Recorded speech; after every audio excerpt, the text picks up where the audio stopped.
నమస్తే, నేను మీ దుర్గా. ప్రతిఘటన న్యూస్లకి స్వాగతం.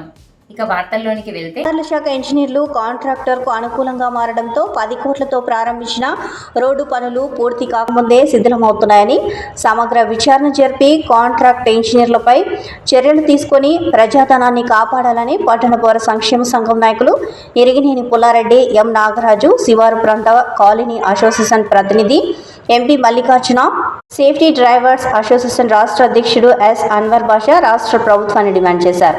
కాంట్రాక్ట్ ఇంజనీర్లు కుమ్మక్కై నాసిరకంగా రోడ్డు వేయడంతో నెలకే గుంతలు పడి అతుకులు బొంతలుగా తయారైందని విమర్శించారు. నాసిరకం రోడ్ల నిర్మాణం వల్ల ప్రమాదాలు జరుగుతున్నాయని ఆవేదన వ్యక్తం చేశారు. కలెక్టర్ ఆదేశాల మేరకు రోడ్డును పరిశీలించిన రహదారుల శాఖ సూపరింటెండెంట్ ఇంజనీర్ మహేశ్వర్ రెడ్డి ఆశ్చర్యం వ్యక్తం చేస్తూ రోడ్డు నిర్మాణంలో లోపాలు జరిగాయని, తారు కంకర కలపడంతో తేడా జరిగిందని, కాంట్రాక్టుకు ₹1 కూడా ఇవ్వమని, శాఖపరమైన చర్యలు తీసుకుంటామని హామీ ఇచ్చారు. ఈ ధర్నా కార్యక్రమంలో బిఎస్ఎన్ఎల్ పెన్షనర్స్ రాష్ట్ర అధ్యక్షుడు M Yakobu, CV Varma, SR Goud, MD Yunus, B Vannuru Saheb, N Maddileti, B Prabhakar Reddy, K Venkatanarsu, S Anwar Basha, S Husher Ahmed తదితరులు పాల్గొన్నారు. జిల్లా కేంద్రంలో 13 కోట్ల రూపాయలతో గత ప్రభుత్వంలో కర్నూలు పెద్దపాడు ఆర్ఎన్బి రోడ్డు పనులు ప్రారంభించినప్పటి నుంచి నాసిరకంగా చేస్తున్నారని పట్టణ పౌర సంక్షేమ సంఘము అర్జీలు ఇచ్చినా ఎవరు పట్టించుకోలేదు. వారం క్రితము కలెక్టర్ గారికి చూపించాం. అయ్యా, రోడ్డు వేసినారు, నెల తిరగకముందే గుంతలు పడిపోయింది, కుంగిపోతా ఉంది, మరమ్మతులు చేస్తూ ఉన్నారు, అతుకుల బొంతలా తయారైపోయింది.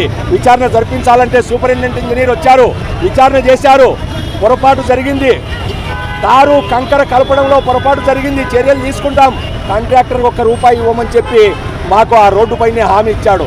2 రోజులకే మాట మార్చినాడు సూపరింటెండెంట్ ఇంజనీరు. ఏ రాజకీయ నాయకుల ఒత్తిడి వచ్చిందో ఏమో తెలియదు, ఏమి జరిగిందో తెలియదు. లెటర్ పంపించాడు కలెక్టర్తో పాటు మాకు కూడా. ఏమనంటే వర్షం పడి రోడ్డు కుంగిపోతుందంట, వర్షం పడి రోడ్డు శిథిలం అయిపోతుందంట. ఇది ఎందుకురా చెట్టెక్కామంటే దూడకు గడ్డి కొరకన్నట్టుగా ఈరోజు సూపరింటెండెంట్ ఇంజనీరు మహేశ్వర్ రెడ్డి గారు ప్రవర్తిస్తూ ఉన్నారు. కాంట్రాక్టర్తో ఆర్ఎన్బి ఇంజనీర్లు కుమ్మక్కైపోయినారు, కోట్ల రూపాయల ప్రజాధనాన్ని లూటీ చేస్తూ ఉన్నారు.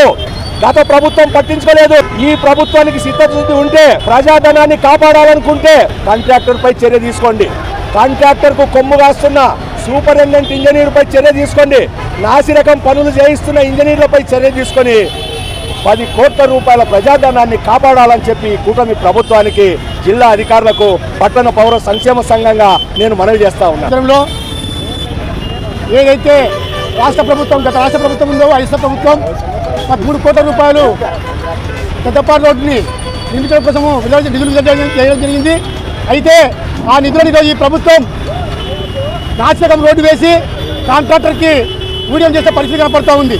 ఎందుకంటే పట్టణ పౌర సంక్షేమ సంఘంగా అనేక సార్లు ప్రభుత్వం దృష్టికి తీసుకెళ్లాం, మండల జిల్లా కలెక్టర్ దృష్టికి తీసుకెళ్లాం. దానిపైన సమగ్ర విచారణ చెప్తామని చెప్పి సూపరింటెండెంట్ హామీ ఇచ్చి ఈరోజు సూపరింటెండెంట్ మాట తప్పుతున్నాడు. అది కేవలం వర్షం రావడం వలన, వర్షం నీరు వల్లనే ఈ రోడ్డు పోయిందని చెప్పే పరిస్థితి జరుగుతూ ఉంది. ఇది కరెక్ట్ కాదు. ఇప్పటికైనా అధికారులు, ప్రభుత్వం స్పందించి వెంటనే ఆ కాంట్రాక్టర్పై, అదేవిధంగా సూపరింటెండెంట్పై చర్యలు తీసుకోవాలని చెప్పి మేము డిమాండ్ చేస్తూ ఉన్నాం.